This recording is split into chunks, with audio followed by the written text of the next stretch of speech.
I've talked to him before, full of great advice. My next guest is Dr. Vivek Eranki, who is the CEO of Cosmetic Clinics. Vivek, good afternoon. How are you today? Good afternoon, Richard. Happy New Year, and thank you for having me back on. No, pleasure. We're talking about when we reach a certain age today, aren't we? We're going to try and wind back time, or hold time. Is that a better way to describe it? Yeah. As soon as people hit around the 40s, they start looking in the mirror generally and go, maybe perhaps certain areas are looking a little bit more deflated or a little bit more wrinkly compared to how they used to look in their 20s and 30s. That's a very common concern that we get. And because we all want to stay young, don't we? That's right. And the good news is there's actually a fair bit that we can do, not just on the cosmetic side, but even simply on the lifestyle side, and it's what's available in terms of skincare regimes. And it's nothing new because there's a lot of people who are in their 40s, 50s, 60s, and 70s who look significantly younger compared to what their biological age is. This is very common among actors and actresses.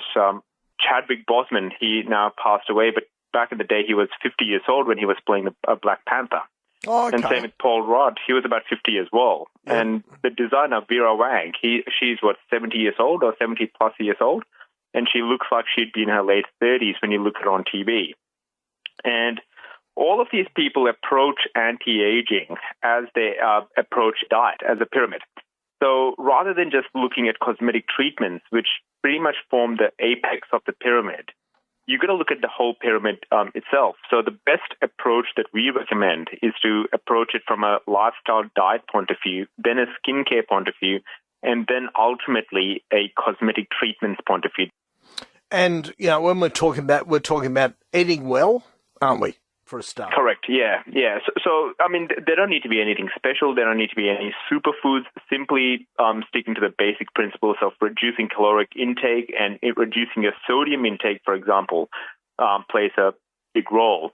So ideally, from a skin point of view, we recommend sticking to 1 tablespoon of salt a day. So the more salt you have, the more it dehydrates you and the more your skin dehydrates as well. Right. Yeah, so that's the reason why. And the other thing that we'd recommend is to increase the amount of protein in your diet, because you've got to think of protein as a building block of your organs. So the more protein there is in your diet, the better your skin is, the better its elasticity is, and the stronger it is as well. And it also maintains your lean muscle mass as well. And the other important thing that people always overlook is the amount of antioxidants, which in South Australia should be a lot simpler because red wine has 17 times more antioxidants than some of the leading creams out there. And South Australia has some of the best red wine in the world. I'm about a couple of years in front now on antioxidants, which is good to know. I had to fit that joke in there somewhere on there. And we also will talk about movement as well. Correct. You look at that in terms of A, exercise, and B, in terms of movement in your face as well. So, for example, in terms of exercise, the more exercise that you do, the better your lean muscle mass is. But the movement that we see in our profession or in, for example, the cosmetic clinics, which our healthcare team feeds back to us, is patients want to get rid of excessive movement. So these are typically volume loss in your face, and people start picking up on that in their 40s. And one of the reasons why that happens is that we have a very, very high UV index compared to the rest of the world. So if you look at people in Norwegian countries, for example, where they don't actually get a lot of sunlight, their skin is a lot better than people who work up in Northern Territory or in Northern Western Australia. And there's a lot of treatments available for that. A lot of patients typically get fillers on their cheeks or under their eyes, and these are the areas where you see volume loss quite substantially. Can you go to one of your clinics and get, how am I going to try and say this? I'm just trying to, somebody's never done it before. And somebody comes in off the street and goes, what can you do for me? Is it going to hurt? Is it going to cost me $1 million? Because, we look at sometimes, some of the crap reality shows on TV, and we look at people getting, treatments on there and we go, will this hurt me for a start? So all patients who come in have a consultation in terms of what exactly is concerning them. So you can't think of this as what do you need, it's what do you want. Right. Realistically speaking, no one needs any cosmetic treatments. It is what is concerning the person that we essentially address. That's all it is. And the way that our nurses and our doctors approach it is that they look at the patient and they say, well, this is what you want. Let's start off in a very conservative approach.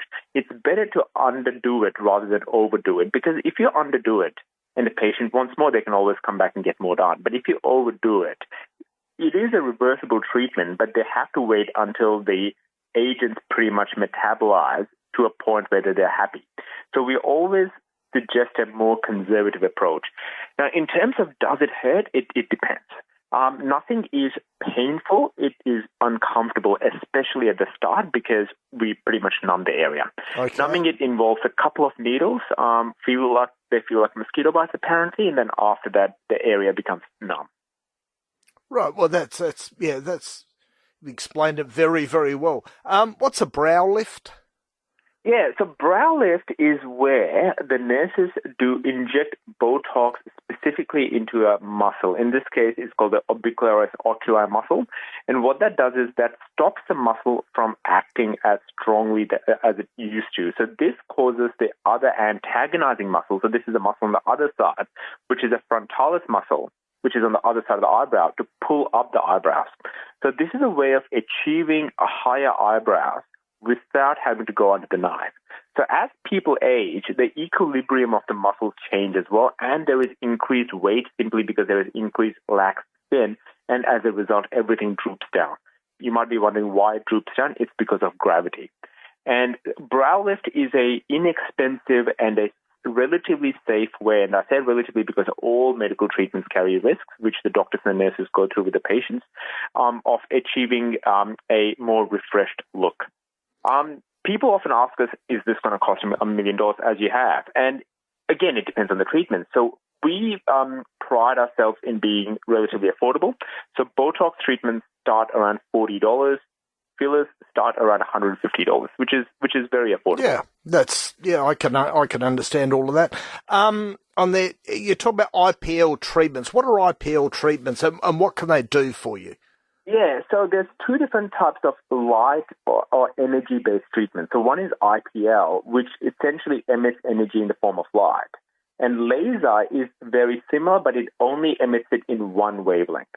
So what IPL does is when it emits the energy or the light, it can be tuned to a specific color on your skin. Now, as people age because of photoaging, i.e. aging related to the sun, it causes differences in skin pigmentation. And what IPL can be used for is to pretty much even it out. By using certain energies of light, it can damage the cells that are pigmented more than what the patients want. And these cells, when they get damaged, the body gets rid of it. And it is a pain-free, it is a safe way of improving the skin quality.